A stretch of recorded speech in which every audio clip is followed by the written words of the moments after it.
Bonjour à tous, bienvenue dans ce nouvel épisode du Panier. J'ai le grand plaisir de recevoir Arthur Muller. Salut Arthur. Salut Laurent. Qui gère pas mal de choses, mais principalement le digital et l'e-commerce pour une marque qui s'appelle Freeman Tea Porter, qu'on appellera peut-être Freeman par abus de langage pendant cet enregistrement, qui est une marque de denim. C'est ça. Je simplifie à l'extrême. Pantalonnier.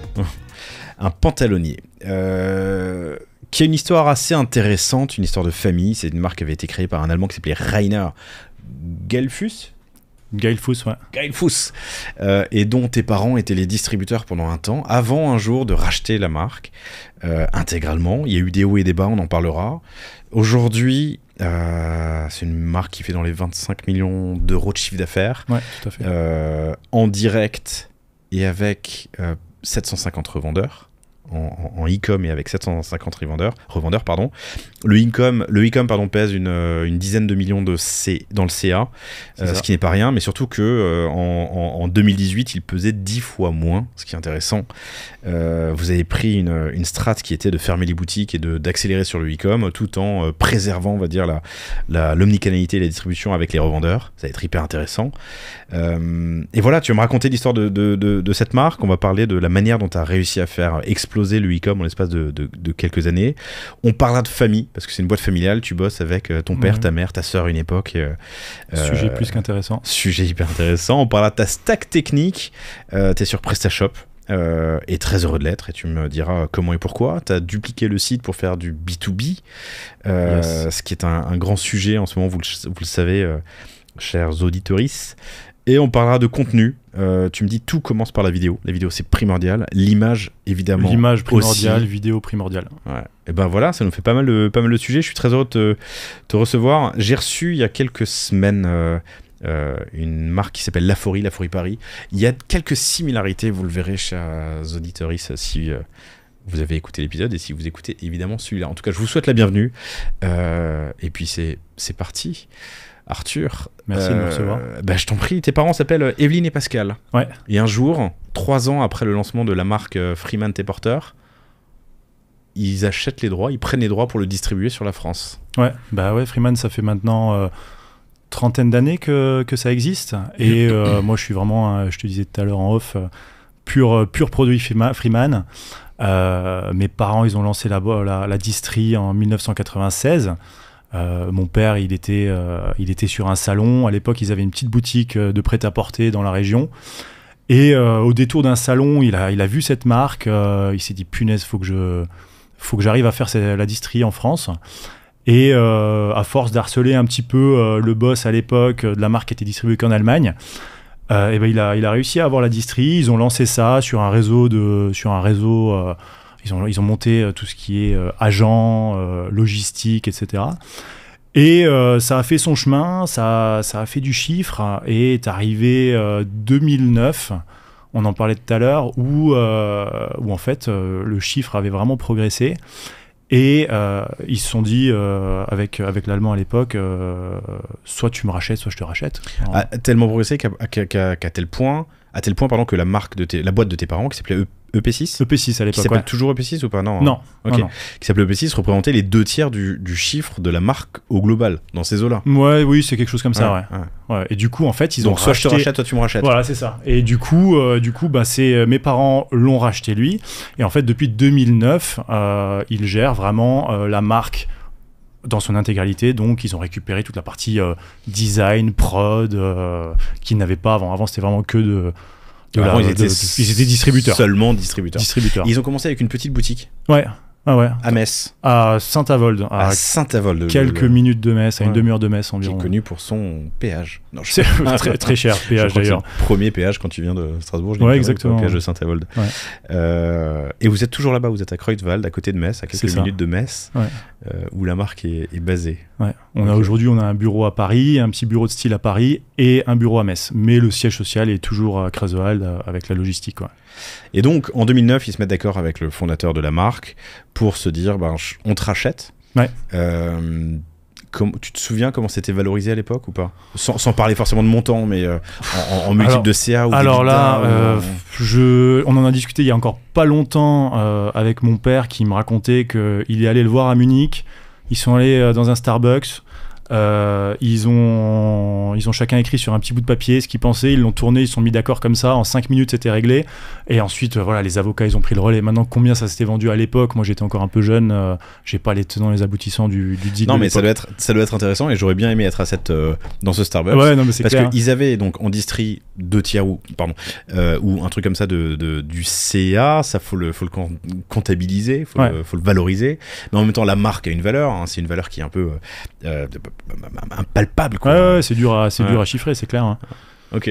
Mais non, sujet super intéressant, hein. Et en 2009, c'est intéressant parce qu'on est encore enfin, c'est pas un secret que le monde du textile et le nombre de marques qui sont créées dans les années 80, 90 et même 2000 avaient explosé à l'époque. Il y en a beaucoup qui souffrent aujourd'hui. Eux, ils se sentaient, ils étaient confiants en tout cas dans la capacité de Freeman T. Porter, à poursuivre sa croissance, quoi. Ouais, bah, tout allait bien à l'époque, hein. On en a parlé avant même de racheter la marque. Ils avaient ouvert leur première boutique à Metz en 2007. Ça avait cartonné à l'époque, c'était vraiment, ça fonctionnait super. Donc en fait, ils ont... Multimarque ? Non. Une marque Freeman. Une boutique Freeman. Ouais, à Metz. 100% Freeman, ouais. Alors qu'ils n'avaient pas encore la marque, hein, ils étaient seulement distributeurs, mais ils avaient ouvert leur boutique, en plus du réseau de multimarques qu'ils avaient, mais ils avaient commencé à mettre un premier pas dans le retail en 2007, et ça marchait super. Tu te souviens des chiffres ? 1 million, ça faisait 1,2 million. La première année ? Première année, ouais. Okay. Sur une petite boutique sur 2 étages qui faisait une centaine de mètres carrés, centre-ville de Metz. Du coup, là, ils se sont dit, waouh, là, il y a quelque chose à faire. Donc, ils ont un peu accéléré, on va dire, l'ouverture de boutiques, toujours centre-ville, des super belles boutiques avec des beaux meubles et tout. Enfin, voilà, c'était vraiment top. Ils ont ouvert Bordeaux, Lille, Paris, Lyon, Annecy. Enfin, un mélange entre des boutiques en propre et des affiliés. Pour atteindre un petit total de 11 ou 12 boutiques en France. Voilà, après ça reste plus les revendeurs. Ouais, voilà, au moment du rachat. Hein. Ouais. Et donc en fait voilà, le réseau de distri à l'époque, c'était ça, c'était les points de vente multimarques plus les boutiques qu'ils avaient ouverts. Et j'allais dire évidemment, mais je me serais peut-être un peu avancé, surtout pas d'e-commerce. 2009. Bon, 2009, pas d'e-commerce. Pas d'e-commerce. J'ai plus la date en tête de quand le e-commerce est arrivé pour la première fois chez Freeman, mais ça doit être dans les années 2013-2014 à mon avis. Bon, on en parlera tout à l'heure. Ouais. Donc 2009 rachat, l'omnicanalité, tu l'as dit, hein, c'est 11 boutiques / affiliés plus les revendeurs. Et surtout à l'international, il y a la France que vous gérez, ouais. L'Allemagne j'imagine. France, Allemagne, enfin petite Europe, hein, donc France, Allemagne, Belgique, Luxembourg, Espagne, enfin le nord de l'Espagne. Et allez, on va dire les pays un peu annexes de l'Allemagne, Suisse, Autriche. Mais ça s'arrête là. Et tes parents géraient quoi ? La France uniquement ? Non. Quand ils ont lancé la distri, ils ont monté la France, l'Espagne, la Belgique, le Benelux en fait. L'Allemagne, à la base, Freeman, c'était vraiment... il faisait pure Allemagne. Donc en fait, quand ils rachètent, c'est principalement la marque, plus le marché allemand. La marque, plus le marché allemand, exactement. Okay. Ouais. Okay. Hyper intéressant. Pourquoi ce nom ?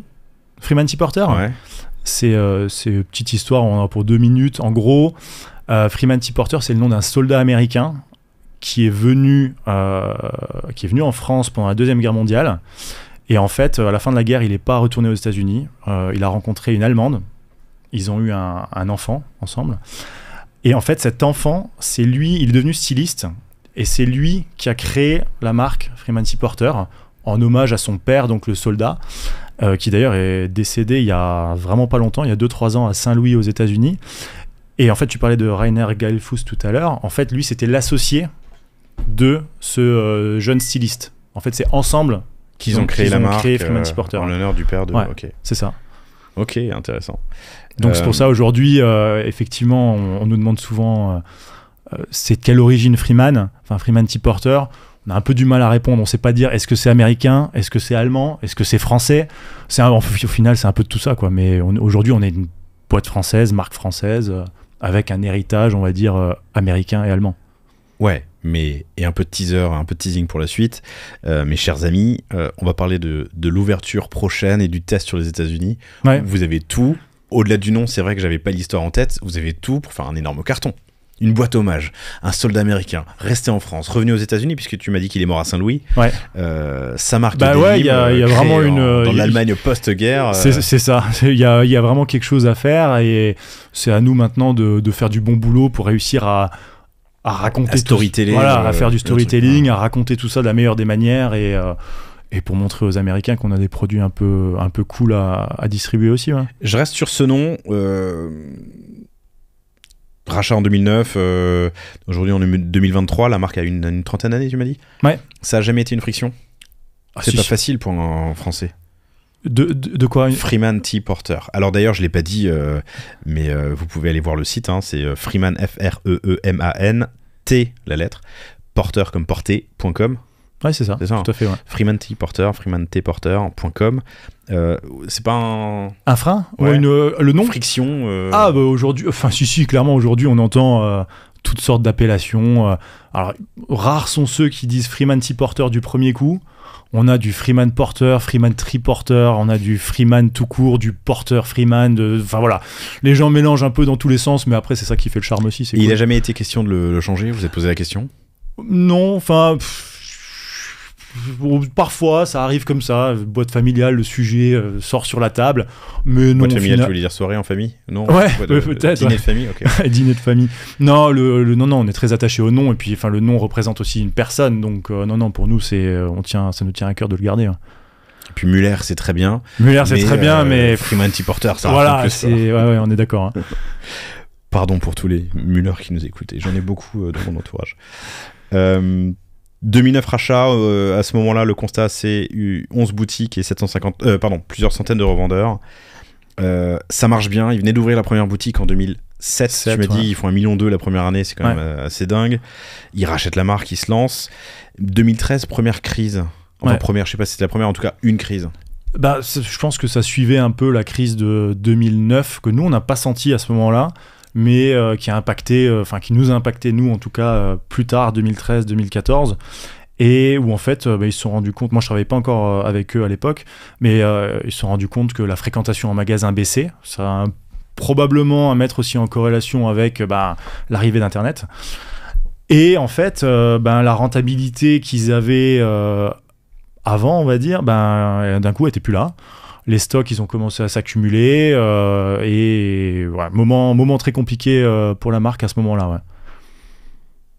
Donc baisse globale dans les magasins, la boîte passe en sauvegarde, c'est ça? Ouais, c'est ça. La boîte passe en sauvegarde et à l'époque, on a des amis à nous du milieu de la moto qui sont venus un peu à la rescousse et qui ont investi du coup dans la boîte de distri. Et du coup, on est devenu partenaire avec eux pendant plusieurs années, avec toujours comme deal ou comme horizon que eux allaient sortir au bout de quelques années où on allait les racheter pour redevenir propriétaire à 100%. Ok. Tu disais, des amis dans le milieu de la moto, je pensais à un épisode que je vais bientôt enregistrer, j'en profite pour en parler, mais c'est avec Bolidster. Et je sais pas si ça te parle, mais c'est un mec qui a inventé un textile qui s'appelle l'Armalite. Ah, bah j'en ai entendu parler il y a pas longtemps. Il me semble que notre photographe bosse avec lui. Okay. C'est un jean avec du Kevlar dedans. Ouais, en gros, c'est un jean de motard, indestructible. Un truc tu glisses 50 mètres. Ouais, ouais, j'en ai déjà entendu parler. Ouais. De mémoire, il est passé dans Qui va être mon associé. On enregistre bientôt là sur le. Donc il a, ça va être intéressant parce que il a cette marque, l'Armalite, qui arrive, je vais pas dire de bêtises, mais sur les 25 ans. Il a déposé, il me semble, le truc de l'Armalite, non? Ouais, c'est ça. Et qui arrive à ses 25 ans, et du coup, ça tombe pas dans le domaine public, mais c'est utilisable par d'autres. Ça va être un sujet intéressant. Comment est-ce que tu utilises l'INO, surtout dans le textile, pour te développer? Les jeans Freeman T. Porter sont pas en Armalite, mais sont quand même formidables. Et d'ailleurs, on salue Christopher, qui est mon associé chez Orso Media, qui connaissait bien et admire surtout beaucoup la marque. Il a dit, dès qu'on me demande conseil sur un jean, je conseille du Freeman. Ouais, incroyable. Enfin, franchement, c'était un super accueil du coup là quand je suis arrivé, ça fait plaisir. La société va mal, 2013, baisse globale dans les magasins, elle est en sauvegarde. Il y a des amis qui investissent dans une partie de la société. Avec un deal, c'est on vous rachète dans 5 ans. Laissez-nous remettre la société d'aplomb, c'est ça, d'équerre. Ouais, c'est ça, on s'était donné on s'était donné 5 ans, parce que du coup, ça a un peu coïncidé avec moi, le moment où j'ai rejoint Freeman.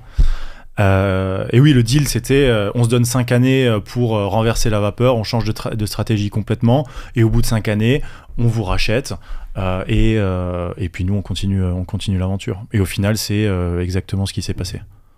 Eh ben c'est génial. 2013, pas d'e-com, 11 boutiques, quelques centaines de revendeurs. 5 ans plus tard, moins de boutiques. L'e-com est parti et fait 1,5 million. Et 10 ans plus tard, l'e-com c'est presque... Tu m'as dit quoi? Qu'est-ce qu'on a dit? Plus de 10 millions, c'est ça? Sur une boîte à 25 et plus de boutiques en propre. Donc c'est ça qu'on va creuser, je trouve ça passionnant. Votre constat, c'est un peu que les boutiques, c'est le poids mort? Bah... À l'époque, 2013 quoi. Ouais, enfin ouais, 2013, 2014, 2015, voilà, tout ça c'est les années compliquées. J'ai plus la temporalité exacte, mais ouais, effectivement, les boutiques sont plus rentables si on les analyse une par une. C'était pas idéal. Mais tu sais jamais trop, est-ce qu'on doit couper les boutiques c'est l'image, les boutiques, voilà, est-ce que si on ferme une boutique, les gens vont pas croire que la marque disparaît, parce que en point de vente multimarque, on reste quand même beaucoup moins visible, hein. Un multimarque, il peut avoir une dizaine, voire une vingtaine d'autres marques, voire même plus parfois, donc t'es beaucoup moins visible dans un multimarque. Ta boutique en propre, ça reste ton univers de marque que tu fais vivre, c'est l'expérience pour le client. Donc ça fait clairement quelque chose, ça fait mal au cœur de devoir les fermer. Enfin, c'est un peu, on doit se séparer d'un bébé, quoi. Hein. Mais en fait, c'était, je pense que nous, on a eu la chance de vivre en 2013, 2014, 2015. Ce que beaucoup d'acteurs du textile vivent aujourd'hui, parce qu'aujourd'hui, il y a plein de marques qui vont mal. Mais parce que quand tu regardes leur structure, ils ont tellement de boutiques. J'ai vu que IKKS fermait 80 boutiques là en France. Voilà, ça fait peur. Donc à la rigueur, voilà, quand il y a du négatif, il y a toujours un peu un mal pour un bien. Nous, on s'en est rendu compte, ou du moins on a failli mourir entre guillemets quand on en avait 11. Heureusement qu'on n'a pas continué pour monter à 25 ou 30. Enfin voilà. Pas donner de chiffres comme ça, mais ouais, ça nous a vraiment remis en question, et du coup, on est reparti sur un autre business model où on s'est dit, on se concentre sur ce qui est rentable. À un moment donné, le business multimarque et le e-commerce commençait un peu à percer, et à l'époque, notre site e-commerce était géré par une boîte à Paris. On n'était pas forcément... Donc ça, c'est en 2013, hein, le e-com s'est lancé dans ces années-là. 2013, c'était le début des emmerdes, on va dire. Tout ça a duré 2 ans. Moi, j'ai rejoint la boîte en 2015. Et voilà, et après, c'est entre 2015 et 2018 qu'on a vraiment tout restructuré, pour redonner un peu un horizon de temps. Ouais. Ok, pourquoi vous avez choisi à l'époque d'externaliser? Donc, c'est la délégation e-commerce, le e-com? Parce qu'on n'y connaissait rien, parce qu'à l'époque, c'était une boîte qui vient de la distribution, qui rajoute tout un énorme bateau qui est la prod et le design, qui à un moment donné rajoute encore un autre bateau qui est le retail. Enfin, voilà, nous on est une petite boîte familiale. Rajouter encore le e-commerce, ça faisait beaucoup. À un moment donné, voilà, c'était chacun son métier. Donc je pense que mes parents à l'époque se sont dit, voilà, nous l'e-commerce, on n'y connaît rien, ça fait peur, Internet, machin. On donne ça aux pros et ils s'en occupent. Aux sachants. Ceux qui savent faire. T'as dit un truc là, et c'est vrai qu'on n'a pas rebondi dessus, mais ils rajoutent une expertise, une problématique qu'ils n'avaient pas avant, qui est la prod, le design, la pro. Mais en gardant entre guillemets l'héritage de Freeman, qui était géré par la boîte allemande à l'époque, les mêmes fabricants. D'ailleurs, pour la petite histoire, en fait, un de nos fabricants principaux a monté son usine la même année que Freeman s'est lancé, donc en 93. Et depuis, c'est encore un de nos fabricants principaux. Donc ça fait 30 ans que cette usine fabrique pour nous. Ok. Voilà, donc on est pas prête de s'arrêter. Pardon ? Elle est pas prête de s'arrêter. Non, j'espère pas. Tu vas utiliser le pupitre que tu as aujourd'hui pour annoncer que... J'espère pas. Pardon, j'ai un blanc parce que je fais toujours la blague de... Tu sais, je suis vieux, moi, je suis très vieux, mais je fais toujours... Il m'arrive de faire la blague des 3 frères, tu sais, une entreprise, c'est comme une montgolfière. Quand t'as un truc qui va pas, tu vois, quand mon café... je sais pas, bref. Je fais moi-même mon café, pardon, ma phrase avait mal commencé. Bon, on reboucle, pardon. Donc vous choisissez d'abord d'externaliser le e-com. Ouais. Ça se passe pas forcément bien. Toi, t'arrives en 2015 dans ces eaux-là et tu dis on rapatrie tout. Alors ouais, pas directement. On avait quand même pas mal de sujets à régler tout de suite. Ouais. Et après, on n'était pas 100% satisfait par ce qu'ils faisaient, parce qu'à un moment donné, eux, ils avaient, le deal qu'on avait avec eux, il était pas bon, parce qu'en fait, eux, ils avaient un espèce de pourcentage du chiffre d'affaires. Et en fait, ils se débrouillaient avec ça. Enfin, ils avaient un gros pourcentage du chiffre d'affaires. Et eux... c'était combien en fait, à l'époque, franchement, c'était 37,5% du chiffre d'affaires. Et en fait, avec ça, ils avaient carte blanche, ils géraient tout. Ils géraient le site, ils géraient les serveurs, ils géraient la com, ils géraient les photos, ils géraient tout. Sauf qu'en fait, eux... pour doper le chiffre, entre guillemets, ils cassaient un peu les prix. Donc, ils étaient en OP constamment. Il y avait du Happy Hour, les Mad Days, les Freeman Days, les ventes privées, les soldes, les ci, les là. Et en fait, l'outlet était en permanence sur le site. Et en fait, on se rendait compte que nous, au bout du compte, on gagnait rien. Enfin, voilà. On faisait de l'échange de produits, on distribuait des produits, mais à la fin, la boîte n'était pas du tout rentable. Et on s'est dit, voilà, clairement, le e-commerce, c'est l'avenir. Il faut absolument qu'on reprenne le contrôle de ça. Et c'est ce qu'on a fait, je pense, nous, la première année qu'on a dû faire avec le site sous notre contrôle, ça devait être 2017-2018, je pense. 2017-2018, première année pleine, c'est ça. Ouais. Et tu fais 1,5 million en 2018 sur le e-com. Enfin, 1 million, pardon, j'imagine, dans ces eaux-là. Ouais. En hors taxe net retour, et tu fais 10 fois plus 5 ans plus tard. Ouais. Comment t'as fait ? Ça serait trop facile de dire qu'il y a eu un événement, mais je pense que déjà le plus gros travail... les principaux leviers, donc déjà t'as repris la main. On a repris la main sur le site, clairement. Ouais. On a arrêté avec cette agence, on a tout fait en interne, et le premier chantier, c'était de rendre la marque propre à nouveau. Si on peut dire ça comme ça, arrêter toutes ces OP, arrêter de mettre de l'outlet en permanence sur le site, mettre en avant le produit. Et après, ça a été vraiment... moi, j'y connaissais pas grand-chose non plus au e-commerce. J'ai pas fait de formation dans l'e-commerce, donc c'était un peu le saut dans l'aventure. On a commencé avec une collaboratrice et moi, on était 2. Puis rapidement 3. Mais on était 3 à s'occuper du site, donc ça a été... Ok, il faut faire un site, on s'appelle Freeman Supporter, on est une marque, on fait un site sur mesure. On nous a vendu, il faut faire un site sur mesure, vous allez voir, parce que vous êtes méritez gros, d'avoir un site sur mesure. Le site sur mesure, vous êtes gros, vous devez faire un site sur mesure. On a fait un site sur mesure. Sauf que résultat des courses, on pouvait rien gérer nous-mêmes. On voulait changer une homepage, il fallait qu'on appelle la boîte de dev. Tiens, c'est la homepage pour la semaine prochaine, tu peux la mettre s'il te plaît. On veut faire un peu de merch, on pouvait pas le faire. Enfin voilà, c'était bien pour commencer et pour apprendre, mais on n'avait aucune latitude, on n'était pas agile. Voilà. Mais malgré tout, on a vu qu'on commençait à progresser. Et aussi à l'époque, Freeman, on était quand même, ça on n'en a pas parlé tout à l'heure, mais on était très très connus pour ce qui est jean pantalon, mais on a commencé à rajouter, vu qu'on s'occupait maintenant de notre site internet, à un moment donné les mannequins et les modèles, tu peux pas non plus que les présenter en jean ou en pantalon, et on a commencé à rajouter d'autres catégories de produits, de la maille, des vestes, etc. Et ça nous a beaucoup aidé pour faire des silhouettes, des looks complets, et commencer à vendre un peu autre chose aussi que 2 catégories de produits qui sont pas forcément toujours les plus sexy, on va dire. Mais ça nous a beaucoup aidé. Et ensuite, donc reprise en main. Ouais. Développement d'un outil qui vous va bien. Alors d'abord sur mesure et rapidement sur PrestaShop ou pas ?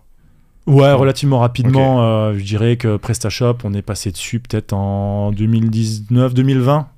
Ouais, et je pense que ça a été vraiment avant le Covid, on était déjà sur PrestaShop. Ouais, donc ça a été, pour nous, ça a été le jour et la nuit. Ça a été incroyable parce qu'aujourd'hui, on est toujours sur PrestaShop et on peut gérer 98%, on va dire, du travail quotidien. On le gère nous-mêmes en interne.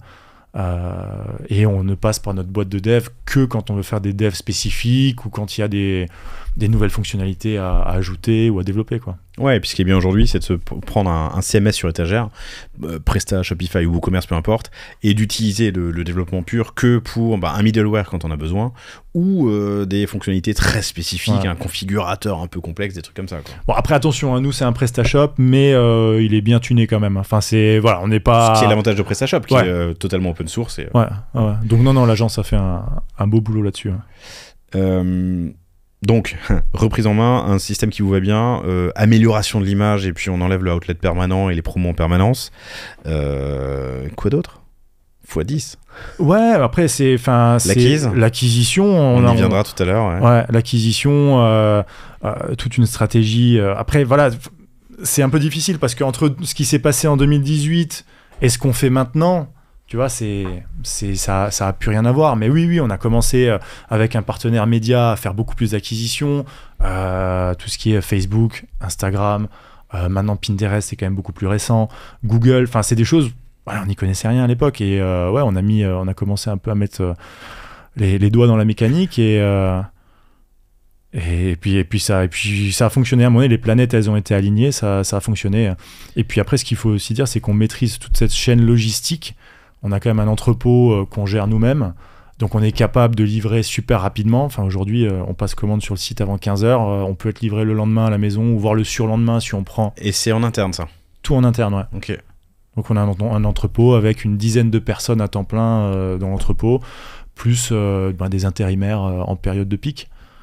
Le service commercial est lui aussi internalisé. On gère vraiment tout de A à Z, entre le design, la prod, le marketing, la vente, la distri, la logistique, service client. Et je t'ai pas posé la question avant l'enregistrement, mais vous ne produisez que vos produits? Ouais. Tu fais pas de marque blanche? Non. Ouais, on produit que Freeman. Non. Oui, de toute façon, c'est pas tes usines, donc en vrai, ça. Non, c'est pas nos, c'est des usines. Mais tu partenaires. pourrais, comme t'as une bonne coupe ou un bon, tu vois, tu pourrais mettre un autre logo dessus. On pourrait, mais non, on fait 100% Freeman. On a déjà largement assez de chantiers avec Freeman pour faire que Freeman. Ouais. Vous êtes combien? Bonne question, on est, je dirais, 40. Tout compris. Dont l'entrepôt, le design. Oui, alors l'entrepôt, ils sont 10 à temps plein. Ouais. Au siège sur les 40. Ouais. Ok. Le siège social, je dirais qu'il y a aussi une dizaine de personnes, enfin c'est au même endroit, elles sont aussi une dizaine de personnes entre la compta, le service client. On a récemment bougé tout ce qui est marketing à Metz. Et là, l'équipe, elle s'est quand même bien agrandie parce que pendant longtemps, on était 4 ou 5, et là, on a doublé de taille, donc on a une dizaine de personnes à Metz. Et 7 personnes à Paris, sur tout ce qui est design et production. Et on a 1 ou 2 personnes qui sont encore basées à Munich, de l'ancien temps de Freeman, qui nous gèrent la pro, par exemple, les achats. Donc voilà, ça fait une 40aine de personnes. Si je compte encore là notre directeur commercial, qui est lui, qui habite dans sa voiture, qui parcourt la France entière. Notre agent, on a plusieurs quand même. Alors, notre directeur commercial et ensuite les agents, par contre, eux ne sont pas rattachés directement à la boîte. Eux, c'est des agents commerciaux. Ouais, des agents commerciaux. Donc, juste les grandes phases sur le e-com, si je résume et que j'essaie de comprendre, on lance pour tester en externalisant avec de la délégation e-commerce. On le reprend en interne, 2016, dans ces eaux-là, quand on est arrivé, plus ou moins. Et ensuite, par du test and learn et un ensemble de petites actions, vous arrivez aujourd'hui avec un truc qui était en test il y a 10 ans à représenter 35-40% du business. C'est ça. De la boîte. Ok, c'est beau. Si je pousse, sans te demander de chiffres, mais juste en termes de ratio, si je pousse dans 5-10 ans, l'enjeu, l'objectif e-com, c'est quoi? On reste à 40% ou on passe à 80%? Non, pas 80%, je pense pas que ce soit... Enfin, on verra, aujourd'hui, il n'y a pas de... On est sur un beau taux de croissance, même encore cette année, qui est quand même assez compliqué pour le e-commerce. Nous, notre année fiscale se termine en octobre. On est sur une tendance à entre plus 15 et plus 20, donc ce qui est quand même cool. Mais nous, le but, c'est pas de brûler les étapes, et c'est pas non plus de pousser le e-com trop. Nous, le but, c'est de garder un bon ratio, parce qu'aujourd'hui, ce qu'il faut pas oublier, c'est que quand on vend sur le site, ça reste une prise de risque en termes de produits. On a 450 refs. Tu fais des achats un peu à l'aveugle. Quand on est là et qu'on est en période d'achat et qu'il y a les 450 refs qui sont devant nous, à un moment donné, il faut se dire laquelle va être la pépite. Donc c'est quand même une prise de risque. Alors que le business multimarque, aujourd'hui, nos agents vont présenter la collecte, ils récupèrent des commandes. C'est des commandes qui sont, entre guillemets, c'est entériné, c'est sûr et certain. Hein. On a un taux de livraison qui est de 98%. Donc, entre guillemets, le chiffre d'affaires fait par les multimarques, c'est quelque chose qui est garanti pour nous, c'est sûr. Ouais, tous les 6 mois, tu sais combien tu vas faire sur la saison, quoi. Voilà, exactement. Mis à part maintenant un client qui ferme, un client qui dépose le bilan, ce qui peut arriver, mais ça reste du chiffre d'affaires qui est ultra sain pour nous et qui permet en fait d'avoir une espèce de base sur laquelle on va venir rajouter nos achats pour le site. Après, ce qu'on aime aussi beaucoup faire pour le site, c'est, vu comme je te l'ai dit, qu'on a 450 refs, et on ne sait pas laquelle va péter, parce qu'on peut vendre entre 200 pièces à la ref jusqu'à 1500 par ref couleur. Aujourd'hui, moi, ce que je fais au moment de mes achats, c'est que je vais commander, je dis une connerie, mais si j'ai un pantalon dans 8 couleurs, comment je peux savoir si la saison prochaine, c'est le vert qui va péter, ça va être le bleu, le noir, le rouge? On sait jamais, ça dépend de la photo, ça dépend de plein de choses. Du coup, moi, ce que je vais faire, c'est que je vais commander 200 pièces de chaque. Par contre, je vais commander de la matière supplémentaire. Et ensuite, quand la saison est lancée, je vois tout de suite quel produit explose. Et derrière, j'envoie des réassorts à nos usines et elles refabriquent le plus rapidement possible. Ça veut dire quoi le plus rapidement? Combien de temps? Alors nos usines, elles sont principalement en Turquie et Grèce. Alors tout dépend. Si on a la matière en stock, il y a 5 semaines, je dirais, de prod. Si la matière n'est pas en stock, il y a délai matière, ça varie entre 4 et 6 semaines. Donc tu prends 4 et 6 semaines auxquelles tu rajoutes 5 semaines de prod, un peu de transport. Donc là, par exemple, nous, on a mis en ligne notre collection. Tu loupes ta saison. Si au milieu de ta saison, tu te rends compte que... Ouais, mais non, alors en général, les réassorts, je les passe tout de suite. Moi, on a mis en ligne la collection printemps le 3 mars. J'ai passé les réassorts le 12 mars, 15 mars. Oui, ok, d'accord. Parce que je vois tout de suite, à un moment donné, quand en une semaine, il y a un article, tu en as vendu 50 ou 60 de cet article, et celui à côté, tu en as vendu 2, tu sais que là, tu as un winner, et à côté, tu sais que l'autre, il va falloir le pousser. Donc c'est comme ça qu'on arbitre et qu'on passe nos réassorts le plus rapidement possible. Et après voilà, on va être livré fin mai, mi-juin. Mais comme, ça je te l'ai dit tout à l'heure, on décale nos soldes, on fait pas nos soldes début juillet comme la plupart des marques. Mais nous on a encore... Alors tu me l'as dit tout à l'heure hors micro et on en reparlera dans 5 minutes. On en reparlera tout à l'heure. Ouais. Mais du coup nous nos soldes on les fait fin de saison, quoi. Fin de saison, on respecte ce que veut dire les vrais soldes, ouais. Comme c'était à l'époque et pas comme c'est dirigé par je ne sais qui. Nous nos soldes c'est du 15 août au 1er septembre. Voilà. Donc on a en fait, même si mes réassorts sur des super ventes arrivent au mois de mai, ça leur laisse encore 3 mois de vente. Donc ça passe. Puis ça permet surtout de réduire le risque au moment des achats. Ouais, mais c'est quand même un enjeu qui est quand même hyper important. J'ai dit 2 fois quand même. C'est pour dire à quel point c'est hyper important. Et on en parlait avec... Mon Dieu, ça y est, ça m'échappe. Mais bref, quelqu'un qui est dans le textile aussi, mais qui a des délais beaucoup plus courts et qui essaie de réinventer ce sujet de... tu commandes 2 fois par an et puis ensuite tu pries pour avoir vu juste et que ton réassort se fasse dans les temps. Ouais, c'est ça. Bah souvent... Ce qui est l'histoire de la mode. C'est ça, c'est l'histoire de la mode. Et puis, c'est un peu le problème qu'on a sur les multimarques parce que les multimarques, eux, leur saison commence beaucoup plus tôt. Nous, on livre les boutiques multimarques, on commence à les livrer au mois de décembre pour la saison printemps-été. Donc, en fait, eux, ils ont besoin de réassorts au mois de février-mars déjà. Et nous, on n'a pas forcément toujours ce qu'il faut. Alors, on commande du réassort quand on passe nos achats. Mais là, pour eux, c'est vraiment la loterie parce que des fois, tu prends du réassort, c'est pas ce produit-là qui va se vendre. Et puis, comme toujours, c'est le produit où tu n'en as pas acheté assez, où tout le monde le cartonne et tout le monde veut ce produit. Donc, les achats, c'est un casse-tête, c'est un enjeu. On peut en parler des heures. Il y a juste un truc que je veux dire parce qu'on en a parlé hors micro et je vais quand même le redire à l'oral, c'est intéressant. On parlait de ton chiffre d'affaires en ligne et tu m'as donné 2 chiffres, le total TTC et le hors taxe net retour. Et c'est vrai je l'ai jamais dit tel quel sur le panier, mais c'est intéressant sur le podcast de ton hors taxe net retour. Bon, on parle toujours de manière générale, on parle de hors taxe, mais là c'est net retour et c'est quand même une part importante du business. On parle de quoi, 15, 20, 25%? de retour. Les retours, non, plus. Plus, 30. on est quasiment à 30, ouais. Quasiment à 30. Ce qui est une norme dans le textile. C'est Enfin, une norme, mais c'est... aujourd'hui, c'est un enjeu.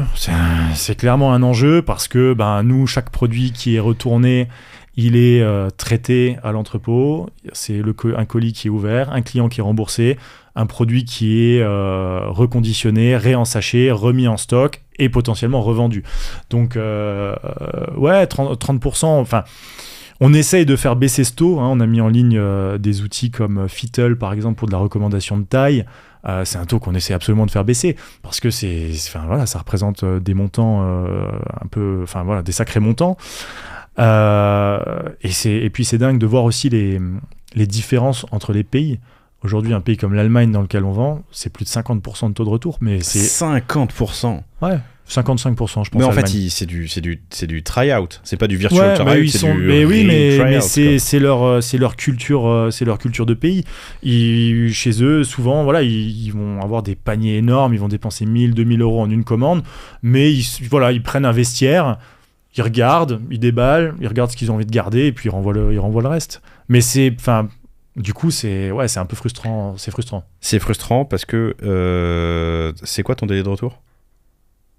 Le délai, ils ont 14 jours, enfin le délai légal 14 jours, mais après on est souple, ça va jusqu'à 21 jours. Ouais, mais 21 jours quand t'es vous clôturez au 31 octobre? Non, au 30 septembre, pardon. Alors, la fin de nos soldes, c'est fin août. Non, mais la clôture fiscale. Fiscale, ouais, 31 octobre. Ouais. 31 octobre, donc ouais. Novembre, décembre, tu peux... Ok, je crois que c'était forcément un trimestre. Non. 31 octobre, donc t'as quand même, tu vois, 3 semaines pour savoir ton vrai chiffre. Et si t'as un taux de retour sur le dernier mois qui est de 50%, enfin tu vois, c'est... Ouais, alors c'est pas forcément ma partie, mais il me semble que ce qu'on fait, c'est qu'en fait on clôture nos retours, enfin on clôture tout au 31 octobre, mais on va aussi comptabiliser par exemple ce qu'on s'est pris maintenant, on va dire... Un an plus tôt, quoi. Ouais, un an plus tôt.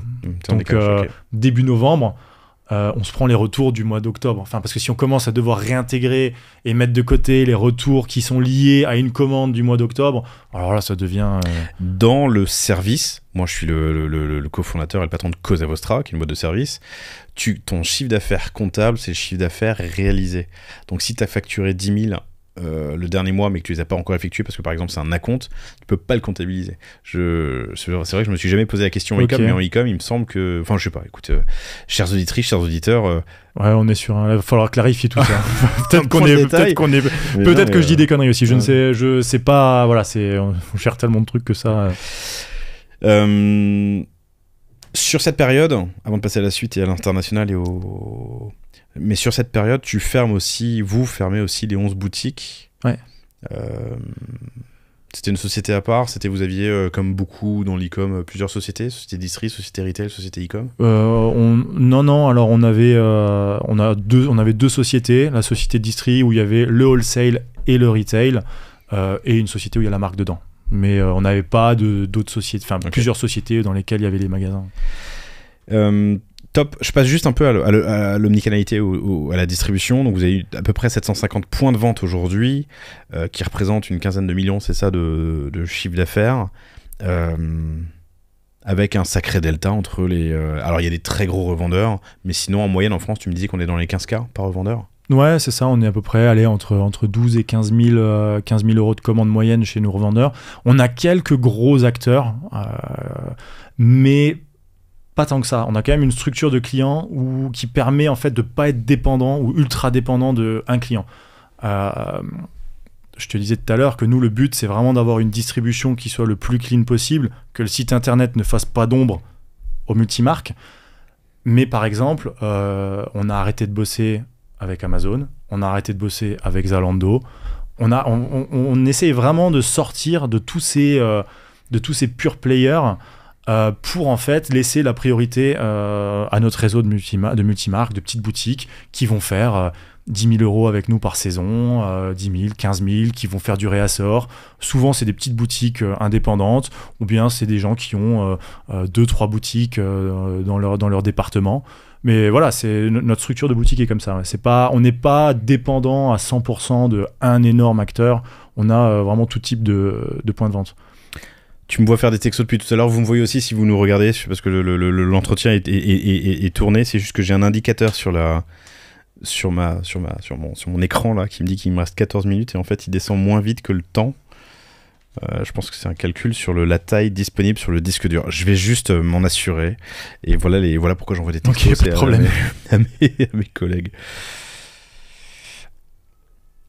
Hop, ça devrait être bon. Ouais, parce que je vois le disque dur à côté, il est en train de chauffer un peu là. Il chauffe, hein. Pose ton café dessus. Comment il passe commande aujourd'hui? Comment? Ouais. Les multimarques? Ouais. Alors en fait, est-ce que vous avez mis en place, pardon, le fond de ma question est la suivante, parce que c'est un sujet d'actualité. Ouais, bien sûr. En ce moment, est-ce que vous avez mis en place du e-com B2B? Alors on en a, mais ça dépend en fait du stade où ils en sont dans leurs commandes. En fait, nous on fonctionne, on a 2 saisons principales par an, printemps-été, automne-hiver. Donc nous en fait, on fonctionne sur un système de collection. Nos agents, ils ont des SMS. Ils ont un book, un catalogue avec tous nos produits en photo, mais ils ont aussi une application pour tout ce qui est prise d'ordre qui s'appelle Jour, qui est interconnectée avec notre ERP. Donc en fait, ça leur sert, c'est un outil qui leur sert de prise de commande de base. Ensuite, on fait fabriquer, on livre les boutiques, et si les boutiques ont envie de faire du réassort en cours de saison, là par contre, on a dupliqué notre site B2C en un site B2B. Sur lequel ils peuvent passer leur réassort tranquillement. Ok, tu peux me parler de Jour un peu? Jour, pardon, c'est joor.com. Ouais. C'est une plateforme en fait de e-com B2B. Ouais, c'est ça, ouais, mais sur laquelle on ne fait que de la prise de commande pour le coup. C'est quelque chose qu'on a mis en place il y a plusieurs années maintenant, ça roule. Et c'était pas forcément à l'ordre du jour de changer. Aujourd'hui, ça fonctionne comme ça. Il me semble que ça fait du réassort aussi, mais je sais plus pour quelle raison on l'a pas utilisé à ce moment-là et pourquoi on a préféré dupliquer le site. Mais d'avoir une histoire avec les stocks. Voilà.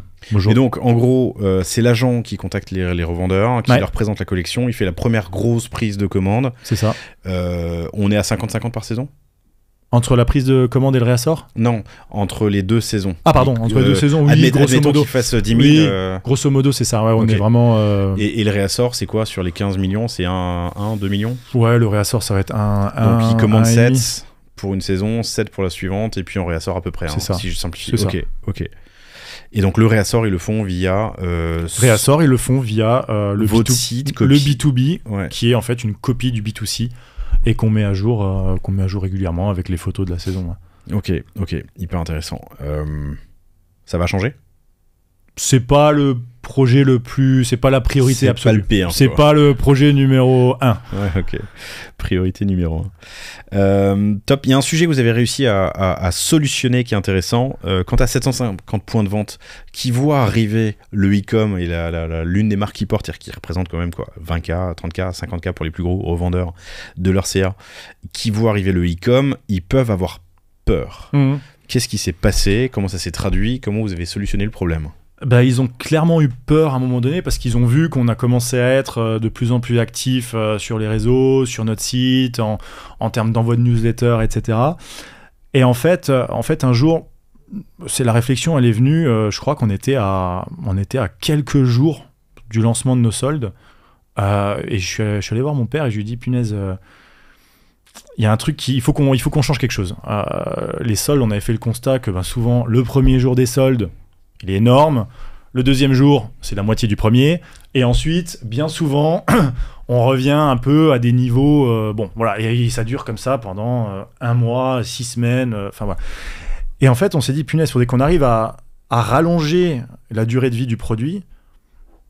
Puis aujourd'hui, faire des soldes d'hiver début janvier, ça n'a aucun sens. Les gens vont au ski fin février, mars, même encore avril, les gens vont au ski. Donc pourquoi est-ce qu'on devrait solder nos produits hiver dès que Noël est passé, quoi? Ouais, à peine Noël passé, début janvier, on doit solder nos produits hiver. Enfin, pour nous, ça n'avait aucun sens. Et comme on était dans toute cette logique de on rend la marque clean, on met en avant le produit, on communique sur le produit, on s'est dit, waouh, on va décaler en fait nos périodes de vente. Et on a décalé du coup nos soldes au 15 février, du 15 février 1er mars, on va dire, ça varie en fonction des dates, comment on a envie de le faire tomber. Mais du coup, ce que ça a provoqué, en fait, c'est de ne pas aller en concurrence frontale avec nos revendeurs multimarques. Nous, on leur dit, écoutez, vous avez acheté chez nous, top, faites votre business. Nous, le site, c'est vous qui avez la priorité. Le site, nous, on décale nos soldes. On les fait vraiment longtemps après la période officielle des soldes. Pour les rassurer. Pour les rassurer, mais aussi parce que pour nous, ça nous semblait totalement logique et pertinent de faire ça. Et ce qu'on a fait en même temps, c'est, on en discutait tout à l'heure, c'est qu'en fait, nous, des promos, on en fait quasiment jamais. En fait, on fait... Depuis que vous avez repris la gestion. Depuis qu'on a repris la gestion, ouais, ce qu'on disait, on fait quasiment plus aucune promo. On met en avant le produit, on respecte le prix du produit, on respecte le produit, les détails et tout. Et en fait, nos périodes de promo, ça va être quoi ? Ça va être 5 jours de vente privée en été, enfin sur le mois de juin, 15 jours de solde en fin de saison, et sur la saison hiver, ça va être 4 jours de Black Friday, 5 jours de vente privée et 15 jours de solde. C'est tout, sur toute l'année. Donc en fait, on n'a pas de mid-season sales, on n'a pas de happy hour, de Mad Days, de French Day, on fait pas. T'as pas de la promo tout le temps. On n'a pas de promo. En dehors de ces quelques petites périodes très ponctuelles, et auxquelles nos clients se sont vraiment habitués maintenant, on n'a pas de... Donc 5 jours de vente privée, puis ensuite des soldes en fin de saison, en vraie fin de saison. Ouais, 15 jours et pas 6 semaines. Et les ventes privées, tu les fais à tes meilleurs clients, comment tu gères ? On les fait à notre base, non pas que à nos meilleurs clients, on ouvre à notre base clientèle. Ouais. Ok, intéressant. Et du coup, les boutiques se sont alignées au final. Bah, y a certaines boutiques qui nous appellent, qui nous demandent hey, coucou Freeman, c'est quoi votre stratégie de solde pour cette saison ? Vous les faites quand ? C'est quoi les pourcentages ? C'est quoi les remises ? Nous, on se cale sur vous. Voilà, on fait comme vous. La saison, elle est encore longue. J'ai pas envie de solder tout de suite mes produits. On les solde en même temps que vous. On s'aligne sur votre stratégie. Donc, non, c'est plutôt cool. Ouais. Et du coup, aujourd'hui, ils voient vraiment, et comme toute la saison, on va communiquer sur de la thématique, on va mettre en avant des produits, des coupes, etc. Ben, en fait, ils nous voient vraiment comme en fait, une vitrine et plus comme un concurrent. Pas du tout comme un concurrent. Et on a souvent en fait des demandes sur les réseaux sociaux, des boutiques qui nous écrivent « Ah, on a vu ce que vous faites, c'est cool ce que vous faites. Est-ce que vous pouvez nous mettre en relation avec votre commercial sur la Bretagne, avec votre commercial sur l'Allemagne ?» Mais ouais, du coup, c'est vraiment quelque chose... on est assez fiers d'avoir fait ça. Ouais. Très cool. Ça me permet d'enchaîner sur une première question qui me permettra d'enchaîner sur les contenus. Mais combien vaut un jean Freeman T-Porter ? On est entre 99 et 129, 139 euros. 129, je dirais. Moyenne marché, quoi. C'est moyenne gamme, ouais. Moyenne marché. Gamme. Ok, ouais. Ok. L'importance de l'image. Et du coup, les sujets, le sujet sur lequel je t'emmène maintenant, c'est l'activation et l'acquisition. Mais tout commence... Putain, je me suis pris un coup sur le casque. Et tu seras heureux de savoir qu'on a suffisamment de place sur le disque pour terminer l'enregistrement. Formidable. Vous aussi, d'ailleurs, chers amis qui nous écoutez ou nous regardez. L'image, c'est clé et c'est la base. L'image, c'est incroyable. C'est la priorité. En textile.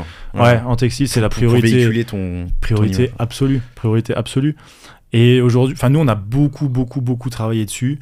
Au début, quand on n'y connaissait pas grand-chose, on est arrivé, on s'est dit, bon, ben, il faisait du e-shop. Chaque marque fait du e-shop et fait de la campagne. On va faire comme toutes les marques. On va faire du e-shop sur fond blanc et de la campagne. C'était très bien pour commencer, mais en fait, on a vite switché sur un autre système. C'est qu'en fait, nous, on fait e-shop et campagne mélangée. On est très axé sur le voyage, et en fait, à chaque fois qu'on sort une collection, on va la prendre en photo et en vidéo à l'étranger, le plus souvent. Voilà, là, ce qu'on a sur le site, on l'a pris en photo au Maroc, on l'a pris en photo aux États-Unis, à Los Angeles et à Palm Springs. Et on va sûrement sortir une capsule été qu'on ira prendre en photo. Ça, c'est Los Angeles. Alors ça, c'est collection homme. Ça, on l'a fait à Barcelone. Okay. Alors pour l'homme, cette saison, on a essayé de faire quelque chose quand même de plus simple, plus terre à terre pour les mecs.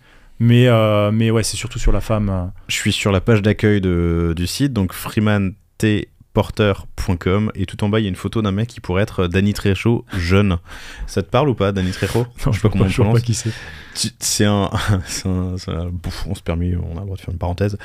C'est un acteur qui se trouve être le cousin, je crois, ou l'oncle de Robert Rodriguez, qui est un réalisateur qui a souvent fait D'accord, des c'est marrant parce qu'il s'appelle, son nom de famille, c'est Rodriguez. Rodriguez, non, donc Danny Trejo, vous l'avez vu dans ses films, c'est donc un Mexicain d'origine qui a fait de la tôle, qui a fait de la drogue, qui a fait plein de choses avant de devenir acteur, qui est tatoué de partout. C'est le mec qui joue dans Desperado, le lanceur de couteau, vieux film des années 90, 2010, je crois, qui a eu une grosse carrière ensuite. Très cool. Il a non, des mais airs ouais, on aime bien avoir des gens qui soient justement pas lisses et qui aient un peu une gueule, une dégaine. Okay. Donc vous faites la strat et la créa de contenu en interne, vous faites des shootings à l'autre bout du monde. Comment ça se passe d'ailleurs un shooting à Los Angeles? Il y a quelqu'un qui y va ou tout est fait à distance? Ah non, on y va nous. Non, ça c'est vraiment justement aussi une espèce de machine de guerre qu'on a mis en place, mais on va segmenter la collection par thème, on va se dire ok, ce thème-là, où est-ce qu'on va le prendre en photo? C'est énormément de recherche, et ensuite on part avec notre équipe, on est entre 9 et 10 personnes à partir, un photographe, une maquilleuse coiffeuse, 2 mannequins en général, ça fait 4, et entre 4 et 5 personnes de la marque, une personne. Les mannequins partent avec vous? Ouais, souvent. Mais attends, c'est pas plus simple de prendre un mannequin local? On l'a déjà fait. Excuse-moi, pardon, mais 5 billets d'avion pour Los Angeles, t'en as pour 10 000 balles. 5 000, peu importe. Enfin, tu te débrouilles bien à 4 000. Ouais, peu importe, mais aujourd'hui, quand tu vois l'importance de l'image, tu peux pas te permettre de faire une mauvaise photo ou que le fit, par exemple, ne soit pas parfait ou tip-top. Ça nous est déjà arrivé de prendre des mannequins sur place. Tu leur envoies un pantalon pour qu'elles essayent, pour être sûr que les mensurations soient OK par rapport à tes prototypes. Et tu arrives sur place et en fait, tu vois qu'ils ont mis 3 rouleaux de PQ dans le jean et qu'en fait, elle est trop mince et que ça ne va pas. Et là, t'as déplacé tout le monde à Los Angeles et tu te retrouves avec quelque chose qui ne fonctionne pas. Et au final, quand tu vois le prix, le coût d'un shooting global, dans tous les cas, la mannequin, je veux dire, c'est son coût à elle qui est cher. Demain, qu'on fasse... c'est horrible ce que je veux dire, mais on n'est pas... Par rapport au coût global, c'est pas un billet ou 2 billets d'avion qui vont changer quelque chose. Ça nous ferait prendre un risque énorme de prendre quelqu'un sur place, en fait. Tu sais combien ça te coûte? Un shooting? À l'année, un shooting? Oula. Enfin, les shootings sur une année. Donc il y a 2 shootings, 2 saisons, 2 shootings? Ouais, c'est plus compliqué que ça, mais on a à peu près 40 jours par an purs de shooting. Que ce soit photo, vidéo, on a à peu près 40 jours au total. Là, c'est 2 mois ouvrés. Hein. Ouais, c'est 2 mois ouvrés. Et on y est sur tous, on est nous-mêmes sur tous les shootings. Je parle de 40 jours hors déplacement. Hein. Donc là, j'aurais pas un chiffre en tête comme ça mais oui, ça représente un gros. Tu mets 150 000 balles de shooting. Plus, j'aurais dit plus 250. Ok. Ouais. Oui, ça doit être ça à peu près. Ouais. Mais aujourd'hui, on voit la force de l'image. On voit. Dès qu'on met la collection en ligne, on va voir tout de suite où sont les best-sellers et où sont les pièces qui se vendent le moins. Souvent, ce qu'on fait, c'est qu'en cours de saison, on organise un reshoot, en fait. On va prendre ces pièces qui ne se vendent pas très bien, qui sortent pas très bien, parce qu'à un moment donné, y a plein de raisons qui peuvent faire. Est-ce que soit le produit est mauvais, soit la photo n'est pas bonne? Parce que, comme je te l'ai dit, tu vois, nous, toutes nos photos sont prises, chaque photo, à un autre endroit. Je sais pas si tu peux voir sur le site. Vraiment, on est. Non, mais voilà. je suis sur Insta. Ouais. Toutes les photos, chaque produit est pris en photo dans un autre univers, un autre décor ou un autre angle. Donc en fait, forcément, il y a un peu du déchet.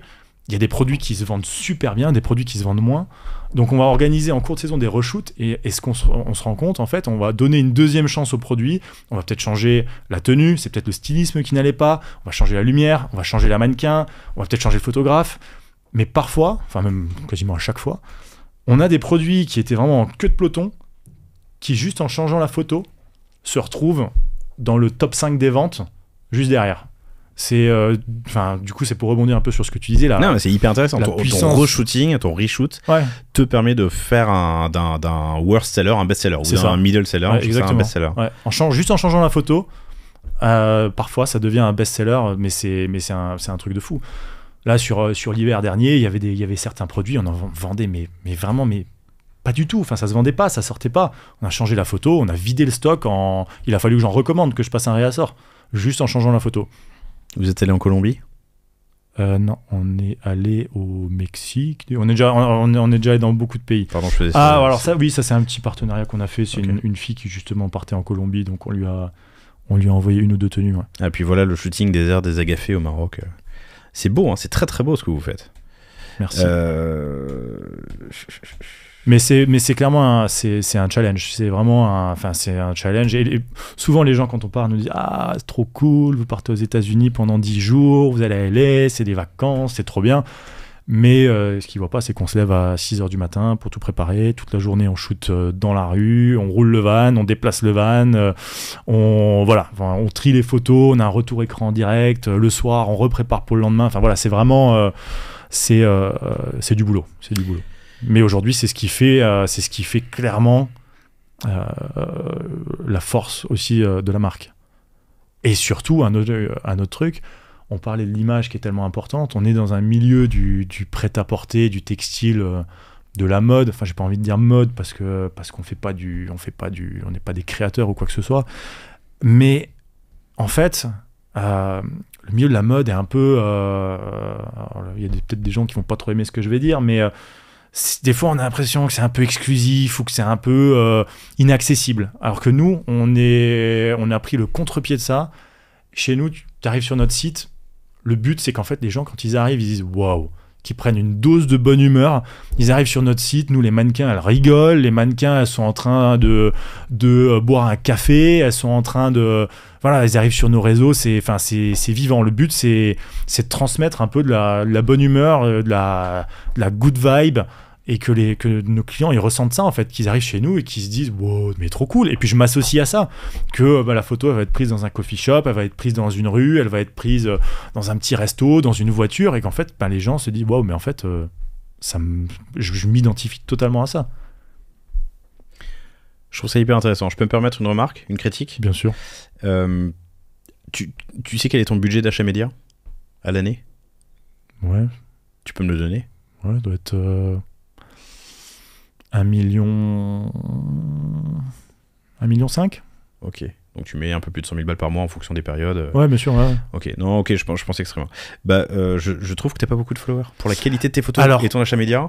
Donc c'est clairement pas ton focus et tu fais des ventes, tant mieux. Ouais. Et d'ailleurs, t'es passé de 1 million à 10 millions. Alors taxe net retour ou 1,5 million à 15 millions, peu importe, en l'espace de 5 ans, c'est ouf. Et objectivement, l'achat média aide, t'installes la marque. On va parler des États-Unis dans pas longtemps et je pense que là, tout est réuni. Mais en social media, vous êtes pas fou.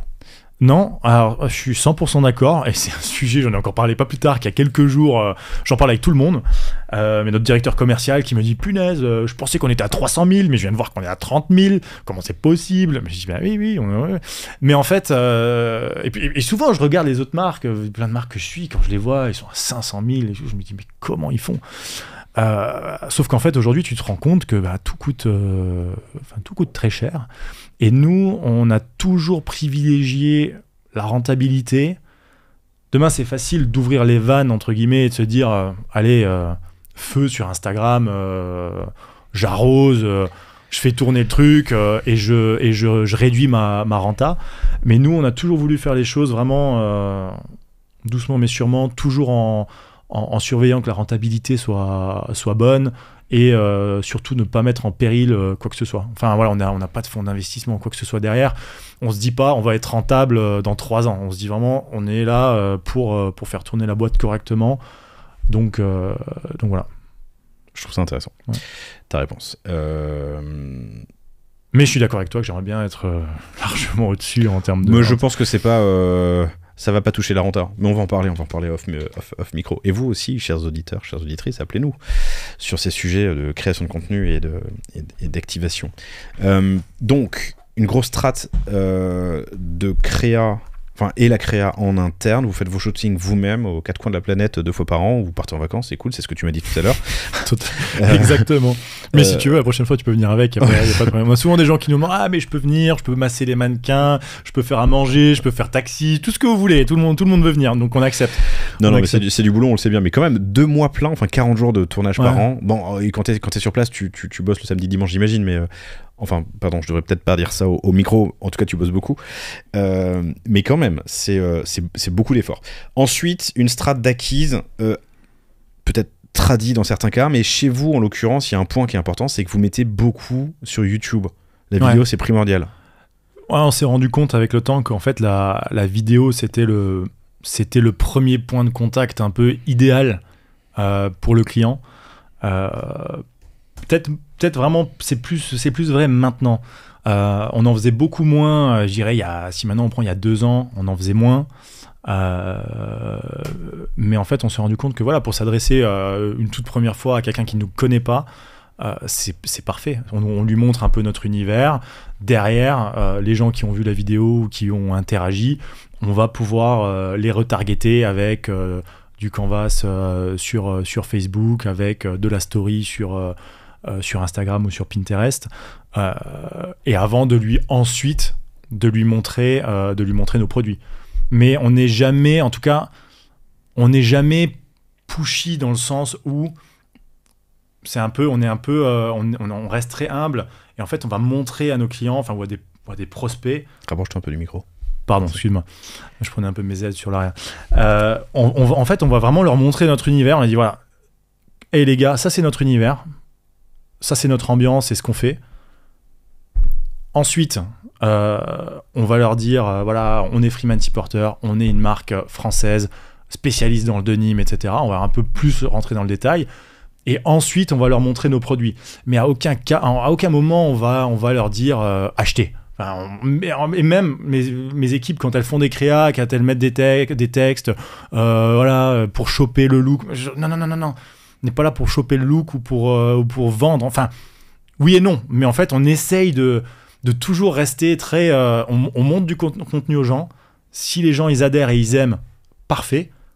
Mais on n'est pas là pour mettre. Ils sont suffisamment grands pour acheter par eux-mêmes. Exactement, on n'est pas là pour mettre. S'ils ont adhéré aux mettre. valeurs de la marque, à l'image. Tout à fait. On veut pas mettre le couteau sous la gorge de qui que ce soit. Et après, on a vraiment une strat qui est propre à l'acquisition. On a une strat qui est propre à de la rétention, de la fidélisation. Enfin, c'est des gens à qui on va parler sur un ton totalement différent. Et je reprends un peu ce que je disais tout à l'heure en termes d'image. Un peu cette bonne ambiance, cette bonne humeur qu'on essaye de transmettre dans nos photos. Et ben on va aussi la transmettre un peu dans nos textes. On va s'adresser aux clients vraiment de manière, pas comme des potes, mais on va souvent les tutoyer, on va souvent faire des petites références, des petites blagues, même dans des contenus payants. On n'a aucun problème avec ça. Hyper intéressant.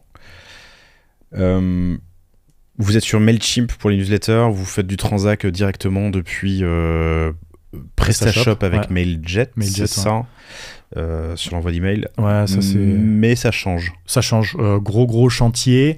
On est un peu, je pense, là, notre config actuelle, elle est un peu, si je dois faire un comparatif, c'est un peu comme quand on avait notre site sur mesure à l'époque, où on n'avait pas vraiment de liberté. Bah là, on est un peu dans cette situation-là, donc on va changer de CRM, on va passer sur Splio. C'est très imminent, on est en train de finaliser, on est en train de tout finaliser, mais l'idée c'est que vraiment tout soit centralisé sur une seule et unique plateforme, aussi bien l'email marketing que les relances, que tout le transactionnel, que l'automation, que pouvoir segmenter nos personas clients, etc. de manière beaucoup plus simple et efficace. Donc ouais, ça c'est vraiment en termes de fidélisation et de CRM, c'est un peu un enjeu majeur pour nous là dans les mois qui viennent. Ouais. Donc mise en place de Splio, on en parle dans un an, on fera un catch-up et tu me raconteras ce que ça a donné et comment ça a fait exploser vos ventes. On est assez fan de Splio, ChatVision, Klaviyo, mais ça fait partie des outils qu'on recommande assez régulièrement. Vous êtes sur PrestaShop, je l'ai dit. Tu as dupliqué le site PrestaShop pour la partie B2B. Ouais. Et vous lancez bientôt les US sur PrestaShop aussi ? Sur PrestaShop aussi, on a un call demain, un peu de kick-off projet US. Mais ouais, le but c'est vraiment de dupliquer aussi le site FR. À l'époque, on n'a pas lancé un multi-boutique parce que c'était pas le projet tout de suite. Donc plutôt que de devoir gérer des devises, des taux de change, etc. sur notre site FR, de devoir mettre à jour les devs, on préfère faire un truc à part. Donc on va dupliquer notre PrestaShop pour en faire un site US. Et le but, en fait, c'est de faire vraiment un premier test grandeur nature, on va dire, du marché US, en dupliquant un peu la stratégie d'acquisition qu'on a sur la France. Déjà, pour voir si le marché réagit. Tu parles à des gens ou pas ? Si je parle à des gens, c'est-à-dire sur l'ouverture des US, enfin il y a plein de, je pense à plein d'invités du panier qui ont lancé les US, qui se sont ramassés, qui se sont relancés. Souvent ça marche à la deuxième fois d'ailleurs, hein, c'est un peu. Ok. Mais tu parles à des gens ou pas pour lancer le marché ? Non. Ou dans le textile, dans l'univers ? Non. Vous y allez avec vos ça c'est ce que je te disais tout à l'heure. On est un peu, c'est pas les irréductibles gaulois en Lorraine, mais on fait souvent notre truc dans notre coin. On n'est pas trop, enfin on parle pas. voilà, on parle pas à 36 000 autres acteurs, à tort sûrement, hein, je pense que c'est clairement un point qu'on doit améliorer, mais non, c'est qu'en fait, voilà, pour nous, on a identifié ça comme une opportunité, c'est aussi peut-être sûrement une envie perso d'y aller, et puis à un moment donné, si ça marche pas et qu'on se ramasse, on regardera pourquoi on s'est ramassé, et puis on essaiera de corriger le tir. Mais après voilà, si tu as des contacts qui sont déjà allés aux US, qui connaissent un peu les bonnes pratiques, je suis clairement preneur. Mais voilà, le but, ouais, et si vous entendez l'épisode et que vous avez envie d'entrer en contact avec Arthur, écrivez-moi, parce qu'il est assez difficilement trouvable sur LinkedIn, mais en tout cas je vous mettrai en relation avec plaisir. Le shooting aux États-Unis, en plus l'un des derniers shootings, le denim, c'est quand même, ça a été utilisé par les chercheurs d'or, parce que comme ça ils pouvaient passer la journée à quatre pattes sans abîmer leur pantalon en toile. Il y a pas mal de choses qui sont alignées, en tout cas pour se lancer. Comment est-ce que vous allez gérer le shipping ? Il va y avoir un stock déporté ? Pour l'instant, comme dit, on en a discuté avec mon père. Mon père était déjà chaud bouillant. Il était déjà en train de regarder les entrepôts aux États-Unis. Ok, où est-ce qu'on va, machin. Je dis non. On va déjà commencer doucement mais sûrement. On va voir si le marché réagit. Donc déjà, dans un premier temps, on va expédier depuis chez nous, depuis la France. On voit si ça réagit.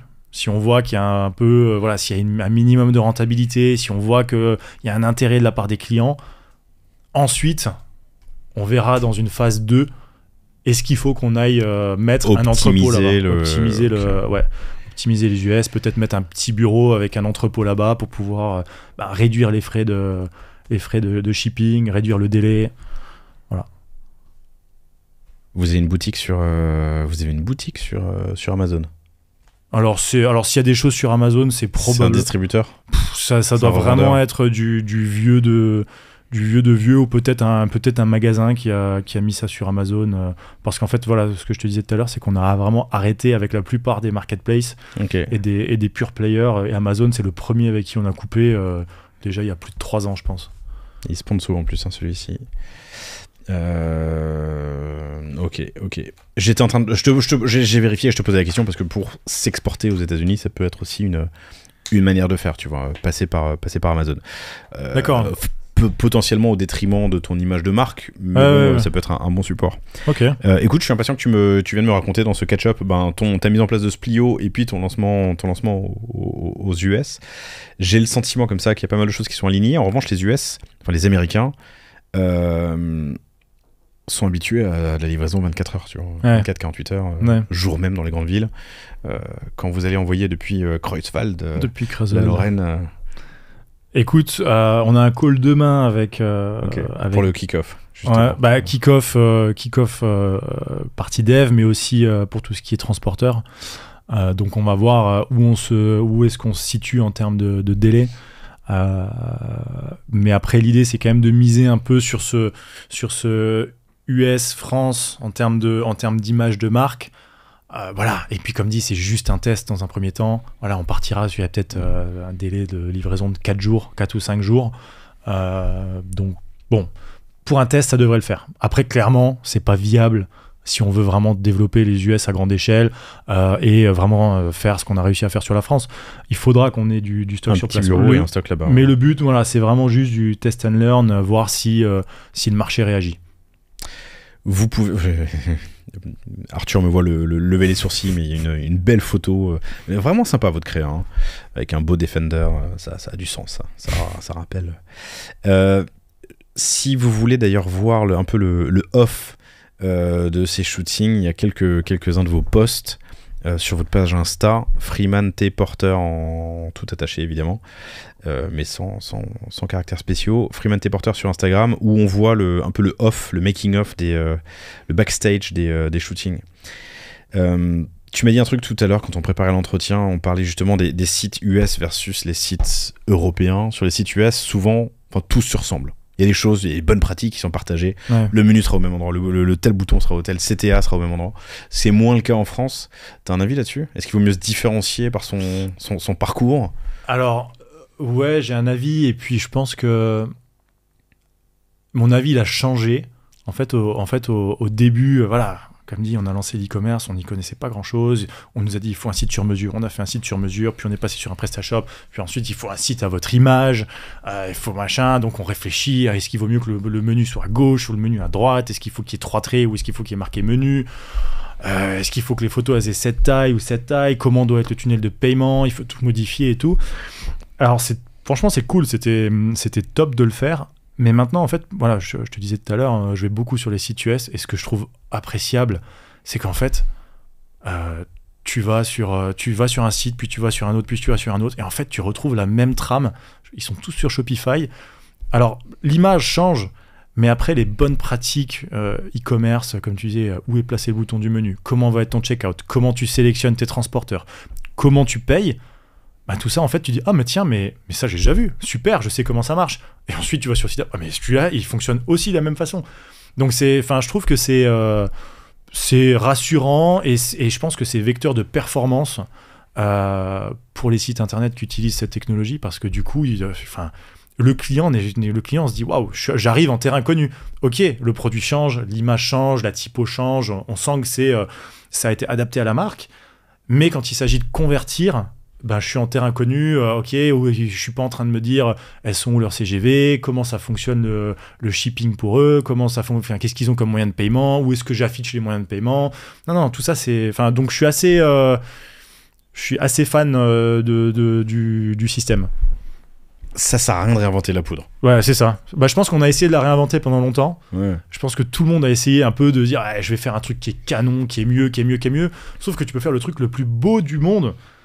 Si derrière ton client il est habitué à quelque chose et il sait pas où cliquer, bah ton site qui est le plus beau du monde, bah il sert à rien. C'est un enjeu hein, et moi souvent je me fais le juge de paix. J'essaye de faire le juge de paix entre ma directrice e-commerce Julia Simonetta, mes UX designers, mes UI designers pour faire mixer l'efficace, le beau, l'inspirant et s'assurer que bah voilà le bouton cliquable pour acheter celui qu'on veut, le seul sur lequel on veut qu'on clique, il est au bon endroit. Il est au bon endroit et en évidence. Et qu'en même temps, on n'est pas un site qui ressemble à Cdiscount il y a 20 ans. Pardon pour Cdiscount, mais il y a 20 ans, ça ressemblait à la foire. Bref, tu m'as compris. Et tout ça est véhiculé, tu l'as dit tout à l'heure, hein, ton image de marque. Des mannequins qui sourient, ton univers, et en même temps le bouton qui est placé au bon endroit, et en même temps plein de textes SEO, ce qui est le cas de ta page d'accueil. On en a pas parlé, mais si vous allez sur la page d'accueil de freemantporter.com, vous verrez des énormes pavés de texte.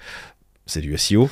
Et encore, je te coupe, mais alors là, s'il y a bien un sujet... Non, c'est pas que c'était pire avant, mais en fait, le SEO, ça fait partie avec Splio, et le site US, ça fait partie de nos enjeux, okay. Parce qu'en fait, on l'a toujours délaissé. Parce qu'on s'est dit ok on est dans le textile, l'image elle est ultra importante, l'UX est ultra important et le paid est ultra important, mais on s'est toujours dit le SEO si c'est pour grappiller un petit peu ça va pas nous aider beaucoup. Donc en fait c'est un sujet qu'on a un peu délaissé au fil des années.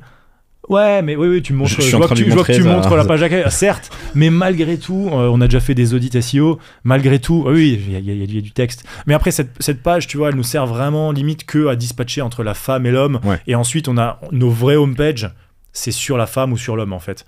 Et c'est là qu'on fait arriver le gros de notre trafic, nos campagnes, elles redirigent vers ici, ou bien elles redirigent vers les pages catégories.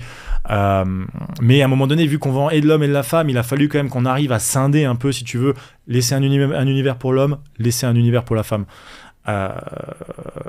Où est-ce que j'en étais ? Ouais, le SEO, du coup, c'est un peu un sujet qu'on a eu du mal à traiter et qui est peut-être parce ça nous passionne pas forcément, c'est un peu bête et méchant, mais voilà, clairement ça fait partie de notre to-do list de s'améliorer là-dedans, les backlinks, le netlinking, le menu, les H1, les H2, les balises alt, enfin tout ça c'est un peu du jargon, voilà, c'est pas le truc le plus sexy du monde. Quand je te présentais tout à l'heure à Christopher d'Orso Media et qui me disait je connais Freeman, j'adore, il disait Freeman c'est super parce que ça fait des jolies boules quelle que soit la manière dont on est foutu. Voilà. Mais c'est ça, enfin, alors plus pour les... Bon, il parlait pour lui et pour les mecs, ouais. Mais aujourd'hui, tiens d'ailleurs, tu m'as pas posé la question, mais est-ce que tu sais la répartition du chiffre d'affaires entre l'homme et la femme ?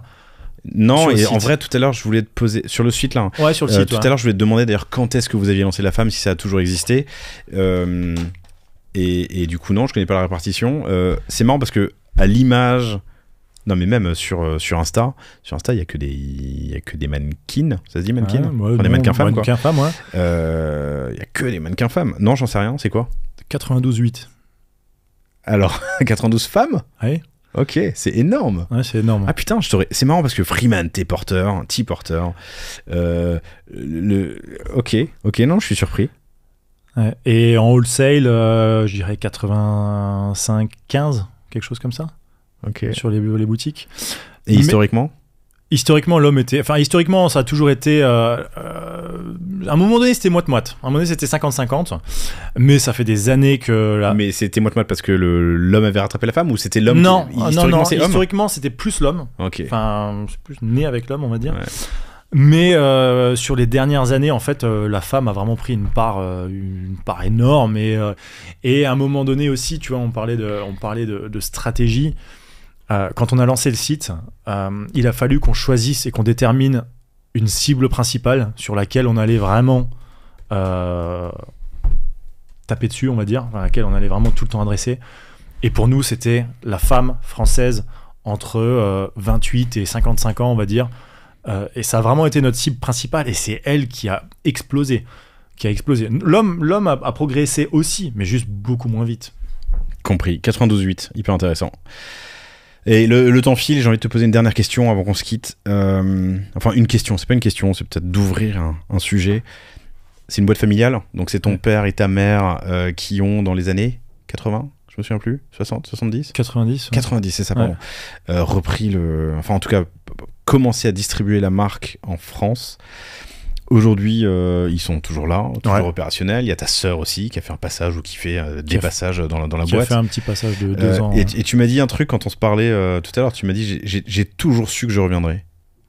Ouais. Ou que j'arriverais. D'ailleurs, plutôt que revenir, mais... Ouais, mais parce que comme je te disais, moi je suis vraiment né dedans. Je suis né 2 ans avant qu'il commence, 2 ou 3 ans avant qu'il commence à distribuer. Donc j'ai vu le stock dans le garage, j'ai vu le premier entrepôt, les agents ils venaient en rendez-vous à la maison, le bureau était à la maison, donc je suis vraiment né dedans. Hein. Et ça m'a toujours intéressé, ce côté à la fois business et mode textile, on va dire, qui est super sympa. Moi, à 12 ans, je bossais déjà dans l'entrepôt, j'allais décoller les étiquettes, j'allais faire des cartons, j'allais préparer des commandes. Donc, ça a toujours été une évidence à un moment donné de les rejoindre. Ça, c'est clair. Hein. Et ça va? Ouais, ça va. Tout le monde est opérationnel. Quasiment tout le monde est opérationnel. Et le capital appartient un peu à tout le monde? Il est encore à tes parents? Okay. Non, tout le monde est au capital. Ma sœur est moins opérationnelle que nous. Elle a fait une petite apparition pendant 2 ans. Elle nous a filé un peu un coup de main sur toute la partie shooting notamment. Mais sinon, oui, mes parents sont toujours dans la boîte. On est super bien organisés. Mon père fait vraiment de la gestion globale, j'ai envie de dire, plus toute la partie fournisseur, fabricant. Il est beaucoup en contact avec eux. Ma mère est beaucoup sur la partie stylisme, produit. Et en fait, on se rejoint un peu tous justement sur le produit. On est tout le temps en discussion, ok, qu'est-ce qu'il faut qu'on lance comme nouveau produit, quel type de catégorie et tout. Après, voilà, c'est les joies de bosser en famille, c'est que des fois il y a un peu des tensions, des fois il y a du manque de communication, des fois on n'est pas d'accord, des fois on se crie dessus, des fois on se permet de dire des choses qu'on ne devrait pas dire à quelqu'un d'autre, mais on se le permet parce que c'est la famille. Mais ça permet aussi, je veux dire, on reste toujours soudés, peu importe les situations, on est ultra soudés et ça c'est top. Et après il y a un peu une deuxième famille, j'ai envie de dire, c'est ce que je te disais tout à l'heure, c'est les gens qui bossent chez Freeman. On a des gens qui bossent avec nous depuis depuis le début. Depuis le début, l'employée qui a le plus d'ancienneté, elle est avec nous depuis 28 ans. Donc il y a un paquet de personnes qui sont là au siège à Creusval depuis 20 ans, 15 ans, 25 ans. Et ouais, c'est top, c'est super. T'as été diplômé, j'ai retrouvé ton LinkedIn ici. Il est pas facile parce que donc Arthur est pas un fan de LinkedIn et son LinkedIn date de 2015 puisque t'es encore chez Nike. T'as été diplômé en 2015. Donc t'es arrivé peu de temps, assez rapidement après. T'as grandi dans cette boîte que tes parents lançaient et qui a connu une croissance intéressante. T'es rentré dedans peu après, enfin en tant que jeune deep, quoi, on va dire. Il y a de la place pour les nouvelles idées. Aujourd'hui, tu pèses. Enfin, je dis c'est un travail d'équipe, évidemment, mais le e-com pèse, qu'est-ce qu'on a dit, 35-40% du CA. À refaire, est-ce qu'il y a des moments où tu te dis mince, on est à risque d'un point de vue familial. Il y a un lien fort, hein, et tu l'as dit, c'est la famille avant tout, mais il y a des moments où ça a été plus compliqué que d'autres. Ah bah bien sûr, c'est toujours... Je parle pas de l'engueulade opérationnelle, ça arrive. Mais parfois, tu vois, pendant 6 mois, un an et demi, tu vas dire merde, est-ce que je suis au bon endroit, est-ce qu'on fait les bonnes choses, est-ce qu'on n'est pas à risque en tant que famille de... Moi, je suis arrivé vraiment quand c'était la reprise. Le pire moment, tu vois. Je suis arrivé vraiment dans l'œil creux de la vague. dans le creux de la vague, l'œil du cyclone, peu importe. Donc, si tu te poses toujours des questions. Est-ce que c'est ça qu'il faut faire ? Mais je pense que c'est tellement une belle aventure à tous les niveaux qui dure depuis un moment. Enfin, pour réussir quand même à être présent depuis 30 ans dans le paysage du textile en France, ça peut pas être linéaire, tu vois. C'est forcément à un moment donné les montagnes russes. Là, on a de la chance. C'est un peu un alignement des planètes qui fait que on a pris peut-être les bonnes décisions stratégiques à un moment. On a réussi à avoir vraiment des super personnes qui ont bossé avec nous. On a mis en place des bons outils, ça fonctionne. Mais demain, on n'est pas du tout à l'abri qu'il y ait de nouveau, entre guillemets, un grain de sable dans l'engrenage et que ça baisse. Mais après, c'est juste réussir à identifier pourquoi ça va pas, prendre la décision de changer, des fois prendre le courage de changer. Donc ouais, je pose toujours des questions sur est-ce que j'ai fait les bons choix, etc. Mais à la fin, ça reste quand même une super aventure. Tes parents sont assez jeunes, hein, ils ont même pas 60, c'est ça, 57, 58, 58, tu me dis, peu importe. 58. Et puis, je m'assure de dit, ils sont jeunes dans leur tête. Ouais, carrément. Vous parlez d'avenir ? Tu t'y vois rester 30 ans, toute ta vie, la retransmettre toi-même à tes enfants ? Alors c'est très très loin et on est dans des métiers de plus en plus où les cycles sont courts. Ouais. Si on arrive à voir à 1 an déjà, c'est formidable, 2 ans, c'est formidable. Mais est-ce que ça te traverse l'esprit de temps en temps ? Ou celui de tes parents, d'ailleurs. Non, mais on en parle souvent et on y réfléchit souvent. Et tu me posais la question tout à l'heure, où est-ce que vous voyez dans 5 ans, machin. C'est un peu la question d'entretien d'embauche, on dirait. Mais effectivement, mais c'est intéressant. Mais nous, en fait, souvent, il y a un espèce de pattern dans le textile, c'est qu'une marque pète, mais pète vraiment. Hein. Et derrière, souvent, ça fait comme ça pète vers le haut et ça pète vers le bas juste derrière. Et comme dit notre directeur commercial, une fois que ça pète vers le bas, c'est tout chousse jusqu'en bas. Donc ça, c'est vraiment quelque chose qu'on n'a pas envie. Et c'est pour ça qu'on a envie vraiment d'avoir une croissance qui est saine et maîtrisée, avoir une rentabilité qui est là, pouvoir préserver les jobs de chacun. Après moi, ce que j'ai pas envie maintenant, c'est par exemple, ce que j'aurais pas envie forcément, c'est que mes parents disent nous on part.